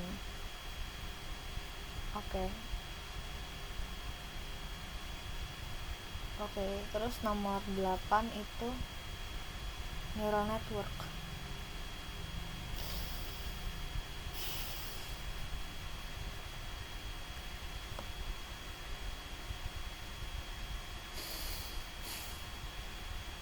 Mau yang mana dulu nih guys? Sama-sama susah. Yang mana guys? Tap-tap layarnya 6, 7, atau 8 guys? Sama-sama susah semua. Adakah saran? Gimana teman-teman dari audiens? Mau ngerjain yang mana dulu? 6, 7, atau 8? Wow, jawabannya adalah bebek. Terima kasih Bapak Mike ya. Gimana nih? Ada yang mau memberi saran? Mungkin Ferdinand mau? 6, 7, atau 8 bro? Gacha aja sih sebenarnya. Sama-sama susah. Boleh. Oke, Almer nih kayak bukan menti loh. Seperti pintar ya Almer nih. Semoga Almer 100 ya. Seperti kenal Almer kamu seperti boleh. Ini gue dapat dari temen.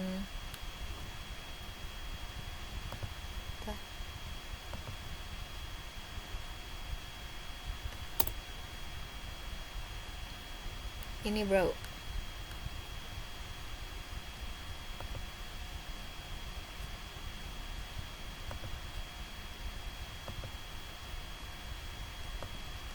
Yang mana guys? Mau 8? Mau 7? Mau 6? Yang mana? Apa kita ini aja gacha spin wheel aja kali ya. Ini kayaknya gue sering banget make deh, kayaknya masih ada sisa dari kemarin deh. Wih, iya masih ada. Tadi apa tuh? 6, 7, 8 ya. 6, 7. Udah mulai kena nih, maaf ya.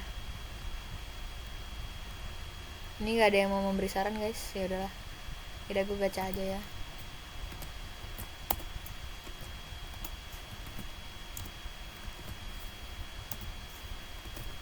Terus kita shuffle. Terus kita spin.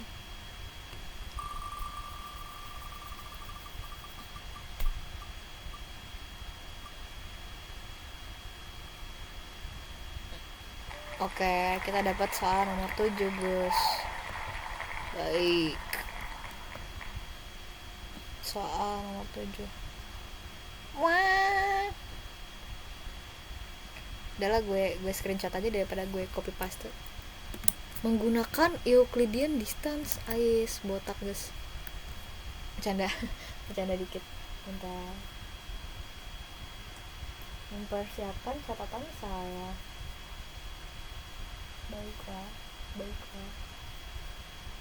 Oke. Ini nomor 7 ya, K-means clustering. Kayaknya yang ada Euclidean distance yang bawahnya ada. But I don't know it. Titip ya bro. Ini sepertinya membernya bertambah. Saya rasa. Gue screenshot lagi deh, siapa tahu ada yang baru.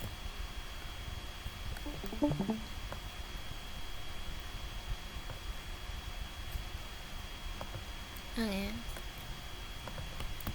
Titip ya guys. Dah, gua buka tablet lagi. Kita mulai lagi guys penderitaannya. Tapi bohong, ini asik banget kok guys. Ini kita bisa banget kok. We can do this guys. Ais. Amin. Tah. Semangat sih guys. Ini materinya semuanya jujur banget ya. Gue setelah UTS gue belajar udah kayak orang ngawang. Dan gue rasa-rasa nih harus belajar ulang semuanya. Good luck ya kita semua. Semangat. Sukses. Hand clap.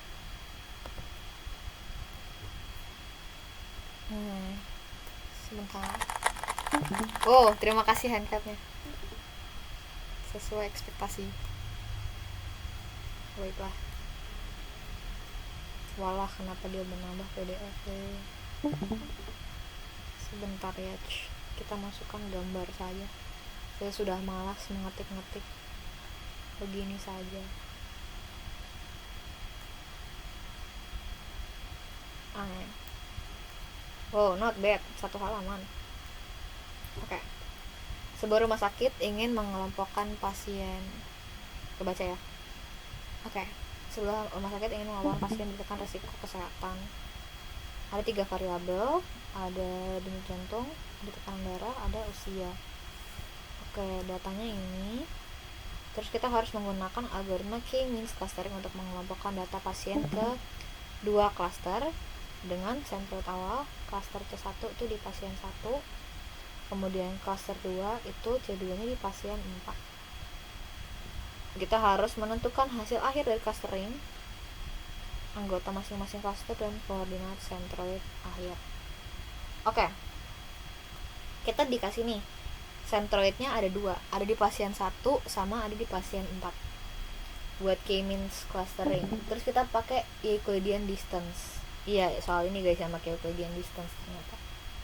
Baik, coba gue googling bentar Euclidean distance kayak mana. Sudah lupa. Baru libur seminggu, sudah lupa. Oke, Euclidean distance itu yang kayak misalnya dari misalnya titik ini ke titik ini nih, ini di koordinat nih. Misalnya ini A, X1, Y1, ini B, X2, Y2 gitu.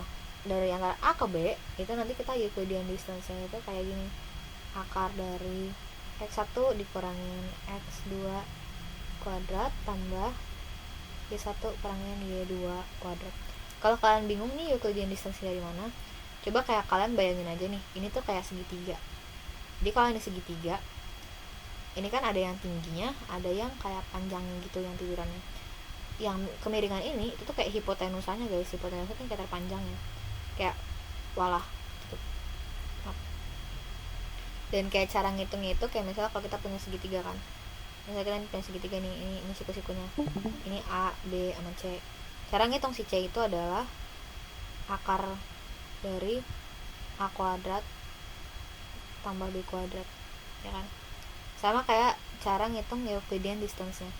Cara ngitung Euclidean distance-nya itu, aku singkat aja ED ya. Itu ya kayak gini. ED itu kayak sama aja kayak akar dari A kuadrat tambah B kuadrat. Tapi A kuadratnya itu adalah kan di sini kan A kuadrat misalnya.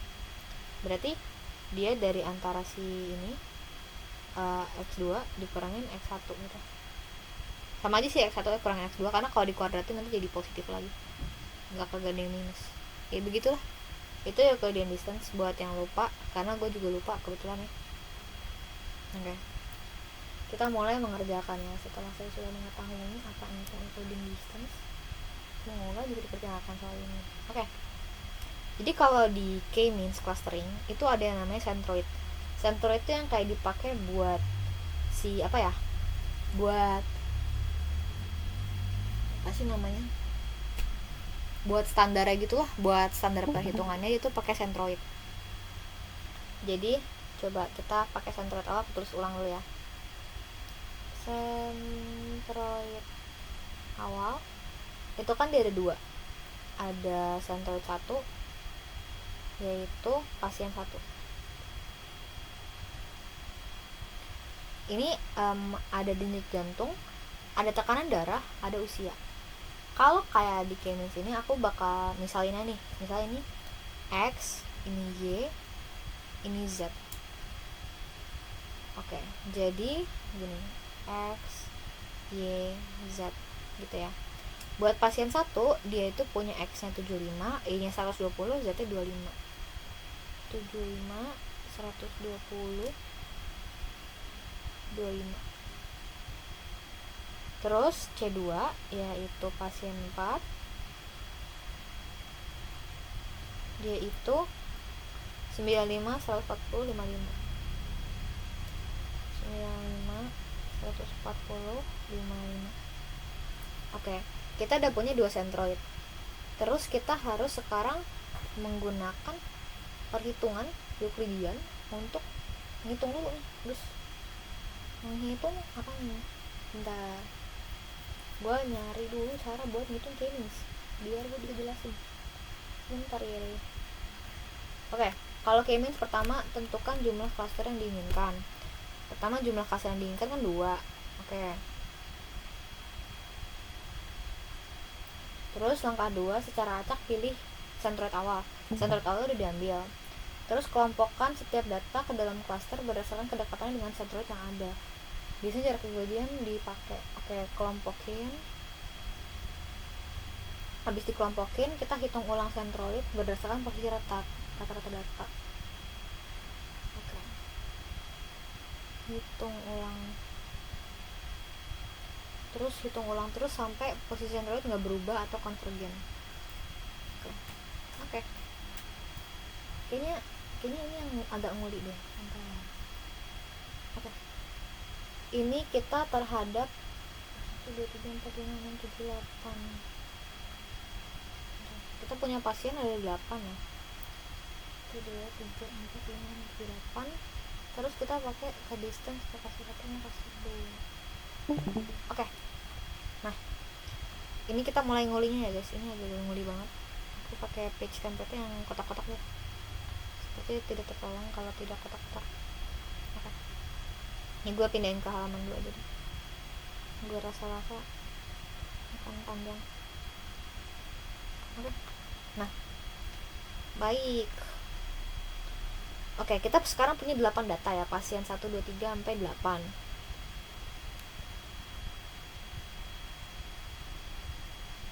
Ini aku tulis ini pasien keberapa. Terus ini distance-nya ke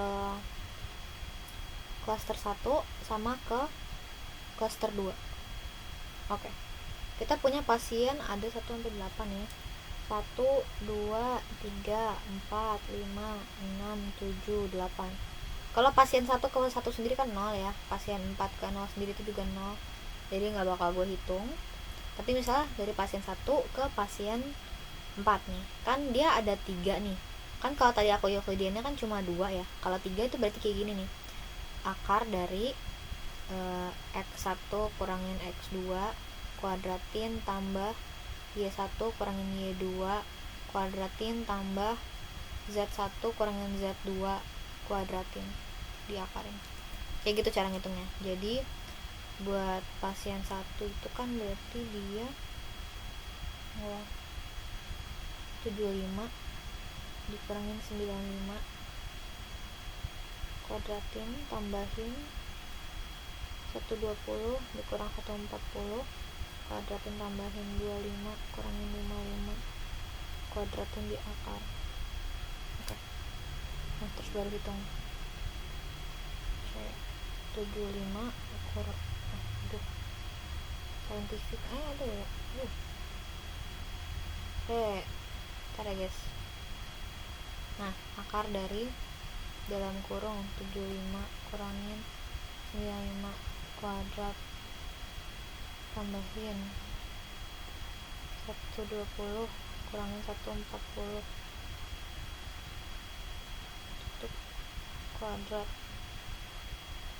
tambahin 22 kurangin 55 kuadrat, jadinya 4 Bentar, aku mastiin dulu nih. Ini diapain oke, jawaban gue bentar ya guys. 75 95 71 40. Itu 22 toh. Oh iya benar juga, 25. 25 salah nulis. Oke, thank you King, Anda sangat betul, terima kasih. Jadi jaraknya cluster 2 nih 41,231. Agak panjang sih, ini nguli banget sih. Jadi kita harus hitung jaraknya dulu nih. Ini gua kecilin aja deh. Mau gua hapus tapi kayak sedih gitu. Jadi hitung. Irang mana? Ini Irang. Ya udahlah nih. So kuket 231. Oke. Udah, aku ngitungnya di sini aja ya, kayak kalau di bawah agak-agak ribet. Semuanya aku hitung ini dulu, distance ke 1 dulu ya, biar nggak usah susah-susah ganti mulu. Ini kan kita udah punya 1 ya, 1 terhadap 4. Nah sekarang 1 terhadap 2. 2 tuh 80, ini 110, terus itunya 35. Jadi jarak antara si sentrot 1 sama 2 itu 15.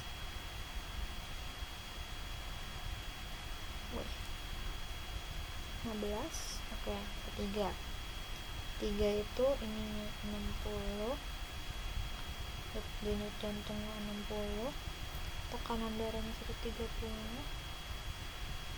Udah kayak kakek-kakek dah ini untuk tekanan darah 30, ini 45. Oke, ininya 26,9. Nah gitu 9. 26, boleh 592 aja deh, 92. Oke. Terus pasien ketiga, ini antara pasien ketiga ke yang 1, terus keempat terhadap 1, ini jadi 95. Ini nguli banget sih ngitungnya sebenarnya kalau pakai kalkulator biasa.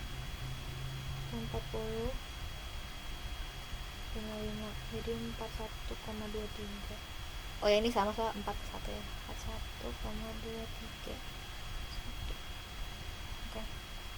Terus 5 ke 1 ini jadi 70,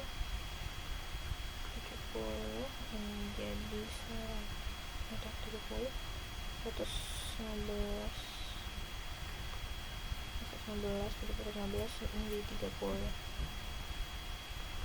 Ini jadinya 8,66. Oke, lanjut. Itu tadi pasien berapa ya? 6,66. Pasien 5 terhadap 1. Ya sekarang pasien 6 terhadap 1. 100, 145, 60. Jadi kayak basically kita lagi ngitung jaraknya antara si pasien keberapa dengan sentroid pertama ya teman-teman. 9,74. Oke, terus yang ke-7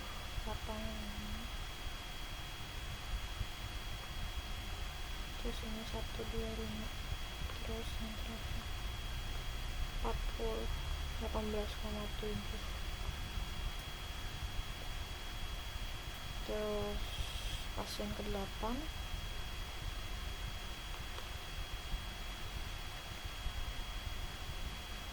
60, 135,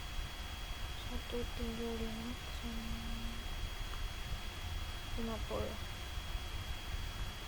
Jadinya 32,78. Oke, terus sekarang dari pasien ke berapa terhadap sentroid kedua, yaitu pasien keempat. Berarti ini aku aja ke pasien 95, 140, 55, 8,66. Ini untuk pasien ke-8. Terus 8,66. Terus terus dari pasien 8 pasien 7 8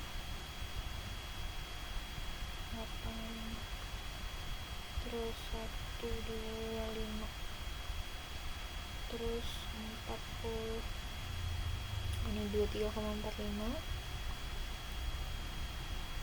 Habis itu pasien 6 terhadap pasien 4 ini 100,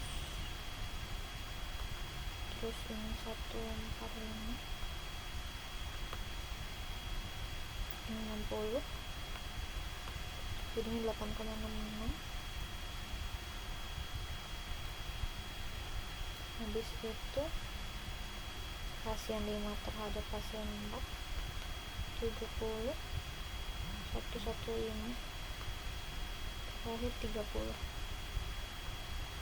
BTW kalau ada yang mau nanya gas dicat aja guys. 43,30 43,3 ini aja. Terus lanjut pasien 3 terhadap pasien 4 60 60 130, terus terakhir 45, jadinya 37,7 4 37,74. Terus pasien 2 terhadap pasien 4 terakhir Yosh 80, terus 110, terus 35, jadi 39,051. Oke, ini kita udah dapat jarak dari pasien ke berapa terhadap klaster ke berapa. Nah, kalau dari sini kan kita mau ngekelompokin jadi 2. Jadi sebenarnya bentar. Wow.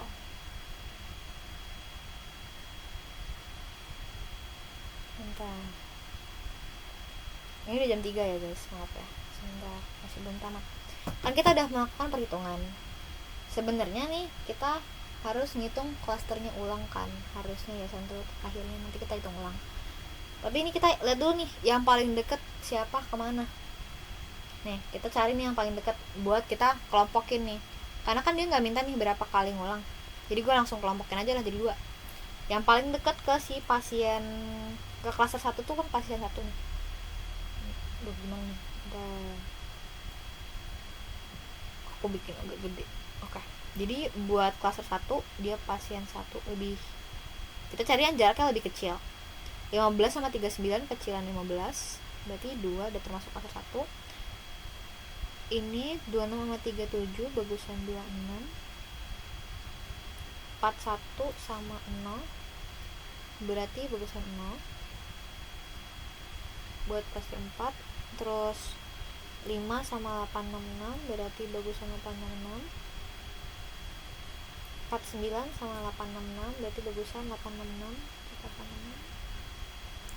Terus 7 sama ini 18 sama 23 berarti bagusan 18. Terus yang ke-8 866 sama 32 bagusan 86. Oke, sekarang kita udah dapet kelompok nih. Berarti yang lebih dekat ke centroid 1 yaitu klaster 1 ya. Ada 5 member, ada 5 pasien. Itu pasien 1 2 3 5 7. Terus ke klaster 2 ada 3 pasien 4 6 8. Oke, sekarang kita udah bikin 2 kelompok nih guys. Udah bikin kelompok yang center 1 sama center 2 nih. Tunggu bentar. Oke, ada yang pasien dibikin 2 circle lah gitu, ada yang circle-nya anggotanya 5, ada yang circle anggotanya 3. Terus kita step berikutnya setelah kita udah ngelompokin gitu-gitu adalah kita harus nge-update centroidnya lagi.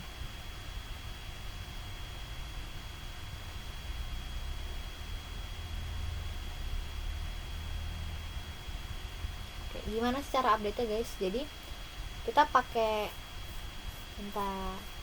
Oke. Jadi kan kita punya anggotanya banyak nih. Bentar, ada tuh 2 3 4 5. Oke.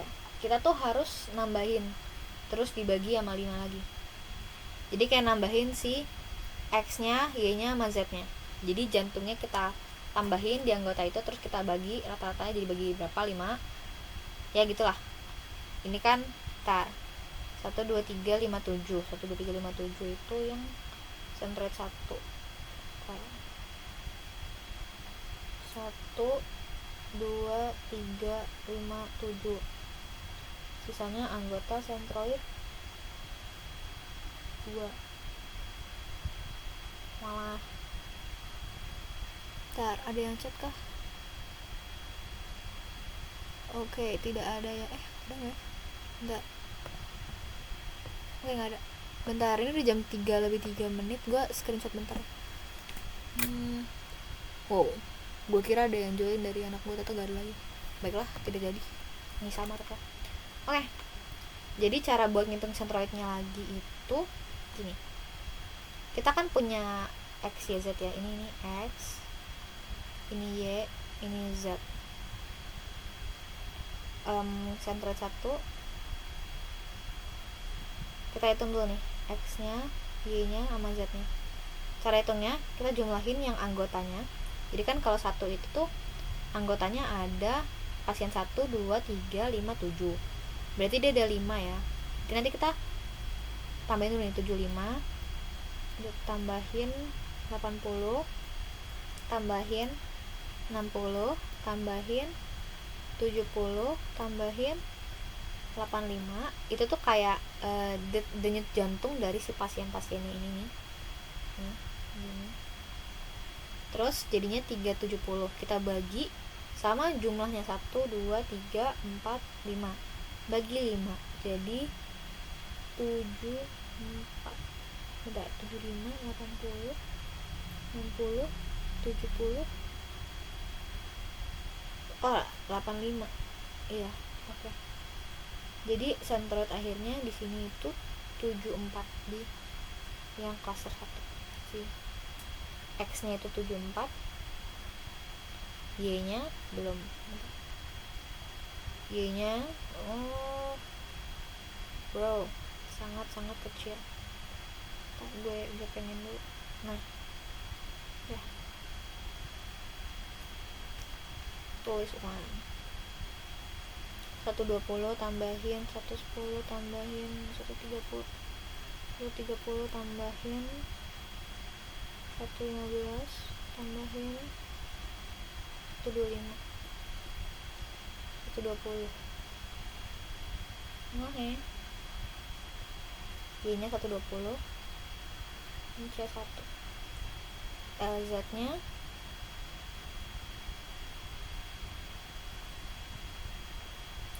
25 tambah 35 tambah 45 tambah pasien kelima itu 30 tambah pasien ketujuh 40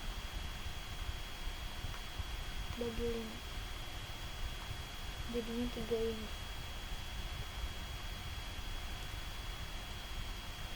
Oke, centroid 1 udah dapat X, Y, Z nya.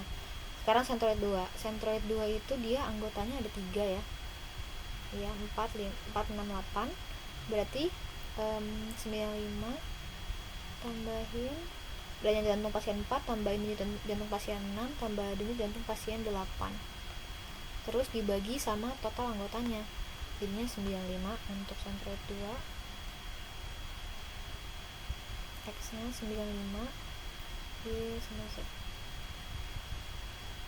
Oke, sekarang Y-nya itu 140 tambahin sama 145 tambahin sama 135 dibagi 3 itu 140. Wow, 140. Z nya itu berarti usianya nih. Aduh, ini kakeknya kita gepeng. Oke.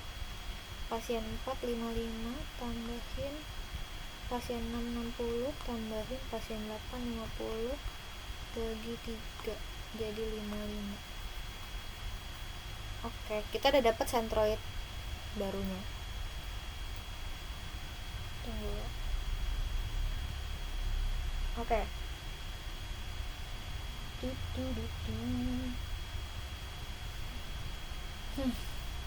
Oke. Tunggu 9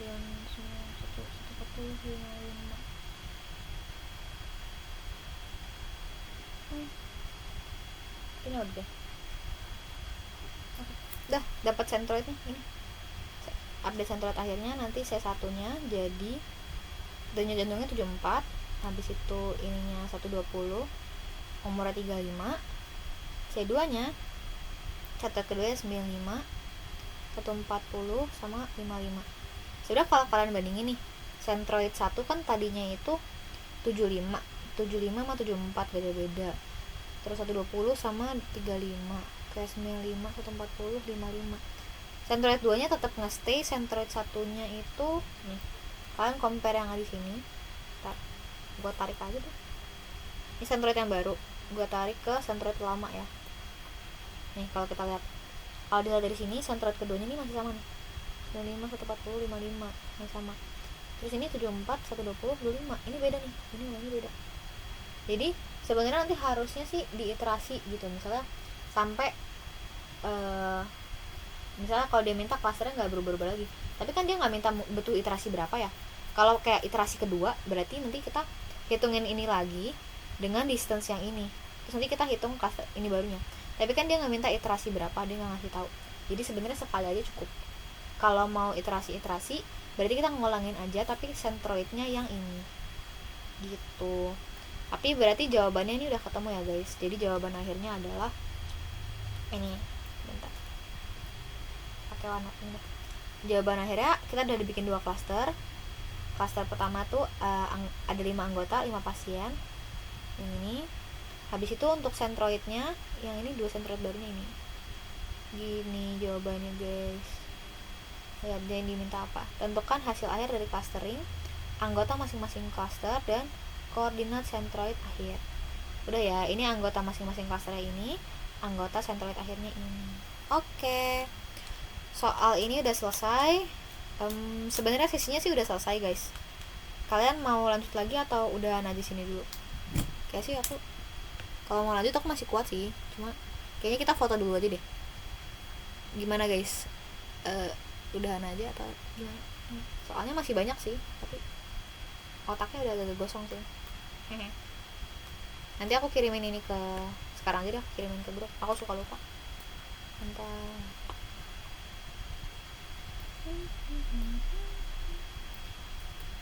Mau foto dulu guys. Ini sih udah sih penjelasan dari 2 soal ini. Cuma kebahas 2 ya, maaf banget agak-agak lama gue menjelaskannya.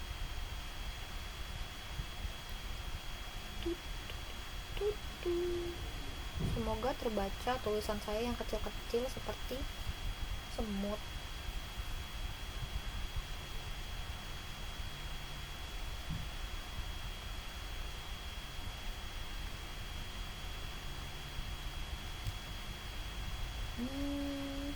Gue kirimin di general aja ya. Apa saja dong? Saja satu deh. Satu aja.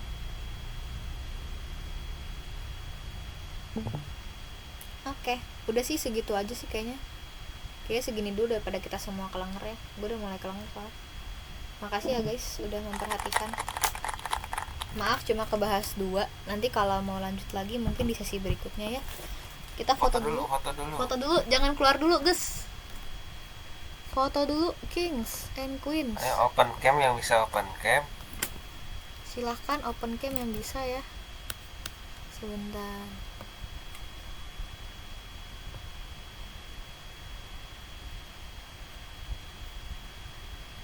Suikodi lagi di mana nih, King? Ais.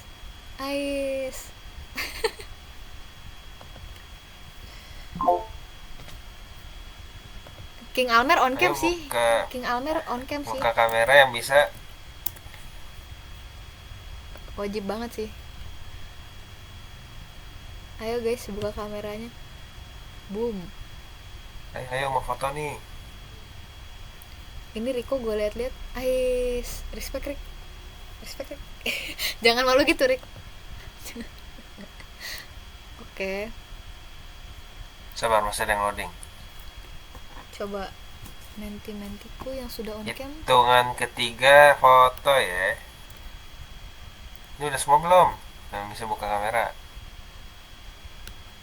Ya udah, 3 2 1. 3 2 1. Terakhir sekali lagi. 3 2 1. Dah. Oke, thank you ya guys udah datang. Nanti kalau aku mau bahas AI lainnya aku akan infokan lagi guys. Makasih semuanya. Maaf sudah mendengar yapping aku selama 3 jam. Good luck ya UAS ya guys. Jangan lupa mempersiapkan untuk UAS. Bawa kalku. Udah weh. Nge-crash nih ntar laptop gue. Oke, thank you guys udah boleh keluar ya dari Discord call ini.